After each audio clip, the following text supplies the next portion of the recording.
Assalamualaikum warahmatullahi wabarakatuh. Perkenalkan, nama saya Aisyah Muksyawan, saya dari kelas 10 5. Di sini saya akan mempresentasikan tentang hakikat bangsa dan negara. Pengertian bangsa.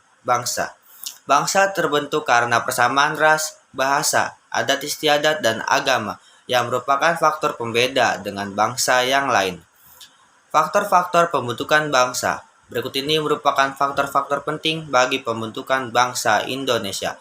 Persamaan asal keturunan etnis, persamaan pola kebudayaan, persamaan tempat tinggal yang disebut dengan khas tanah air, persamaan sejarah, persamaan cita-cita. Contoh, bangsa Indonesia. Pengertian negara.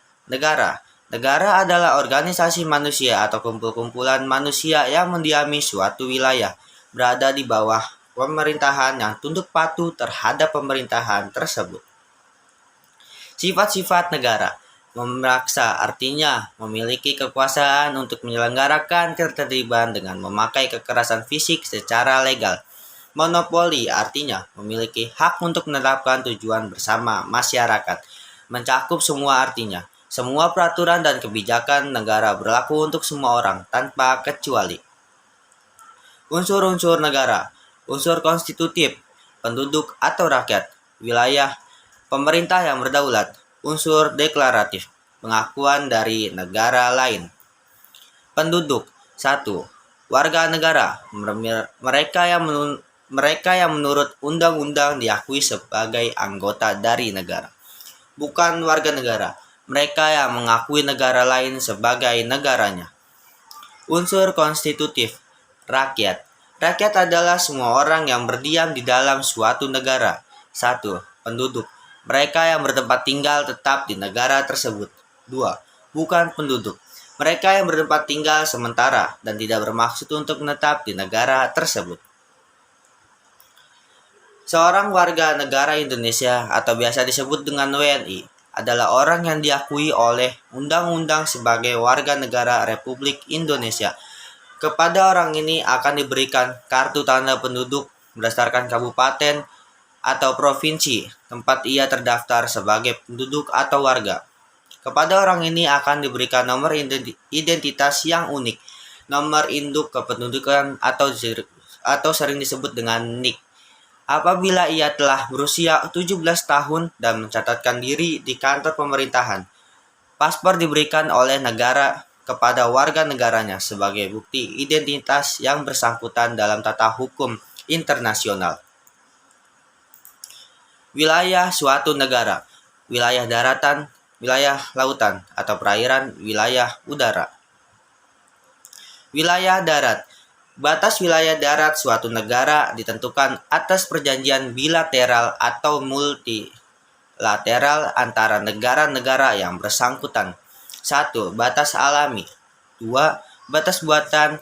3. Batas geografis. Batas alami. Batas terjadi secara alami, contoh sungai, gunung, lembah, dan lain-lain. Batas buatan. Batas yang sengaja dibuat oleh manusia, contoh patok, pos penjagaan, gapura, tembok, dan lain-lain. Batas geografis. Batas menurut letak suatu negara, contoh Indonesia terletak antara benua Asia dan benua Australia. Wilayah laut. Wilayah laut suatu negara adalah semua perairan, lautan, danau, dan sungai yang berada dalam batas-batas negara tersebut. 1. Laut teritorial 12 mil.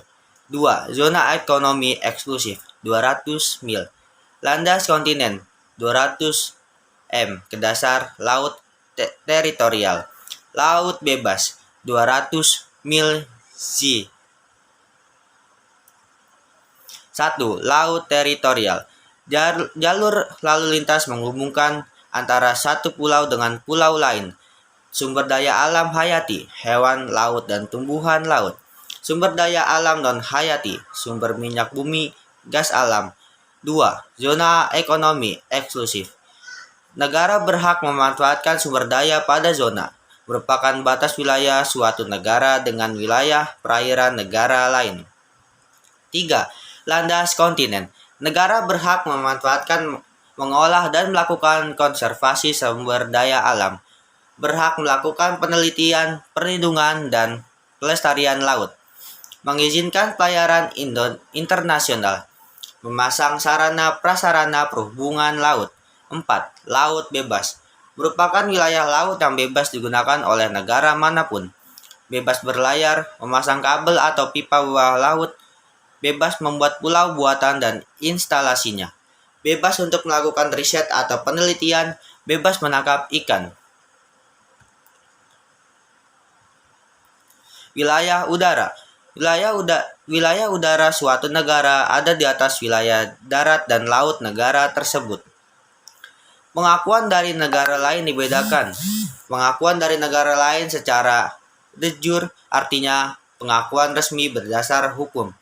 Pengakuan dari negara lain secara de facto artinya pengakuan yang diberikan jika negara yang baru berdiri tersebut secara konstitusi dapat menunjukkan pemerintahan yang stabil.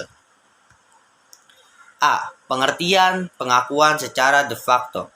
Pengakuan dari negara lain secara de facto ini pengertiannya adalah pengakuan yang berdasarkan pada kenyataan yang telah memenuhi persyaratan untuk menjadi negara. Misalnya, secara de facto Indonesia merdeka pada tanggal 17 Agustus 1945. B. Pengertian pengakuan secara de jure. Kemudian, pengertian pengakuan dari negara lain secara de jure adalah pengakuan negara lain terhadap suatu negara menurut hukum internasional. Dengan pengakuan secara de jure, negara yang baru dibentuk atau baru merdeka itu memiliki hak-hak dan kewajiban sebagai anggota masyarakat dalam segala internasional.